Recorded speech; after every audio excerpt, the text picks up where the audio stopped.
رحمت اور فاطمہ ایک خوشحال جوڑے تھے، مگر چھوٹی چھوٹی باتوں پر جھگڑنا ان کی عادت بن چکی تھی۔ کبھی کھانے کے نمک پر بحث، کبھی گھر کے کاموں پر تلخی، اور کبھی کسی پرانی بات کو لے کر تکرار۔ دن بدن ان کے درمیان محبت کم اور شکایتیں زیادہ ہونے لگیں۔ ایک دن ان کے گاؤں میں ایک دانا بزرگ آئے جو لوگوں کے مسائل حل کرنے میں مشہور تھے۔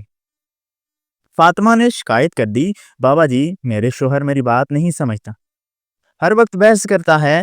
رحمت نے بھی کہا کہ یہ ہر وقت میری غلطیاں نکالتی ہے، کبھی خوش ہی نہیں رہتی۔ بزرگ مسکرائے اور بولے، میرے پاس تمہارے لیے ایک آزمائش ہے، اگر تم دونوں اسے پورا کر لو تو میں تمہاری زندگی میں سکون آ جائے گا۔ رحمت اور فاطمہ راضی ہو گئے۔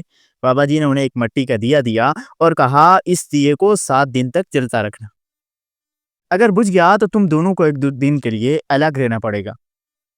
پہلے دن دونوں نے بڑی احتیاط کی، مگر دوسرے دن جھگڑا ہوا اور غصے میں فاطمہ نے ہاتھ مار کر دیا گرا دیا۔ دیا بجھ گیا اور دونوں کو الگ ہونا پڑا۔ اس دن انہیں ایک دوسرے کی کمی محسوس ہوئی۔ اگلے دن سے وہ زیادہ احتیاط محتاط ہو گئے۔ جب بھی غصہ آتا وہ خاموش ہو جاتے تاکہ دیا نہ بجھے۔ دھیرے دھیرے ان کے جھگڑے کم ہونے لگے، کیونکہ انہوں نے صبر اور برداشت سے کام لینا شروع کر دیا۔ 7واں دن دیا جلتا رہا اور ان کی محبت بھی پہلے سے زیادہ مضبوط ہو گئی۔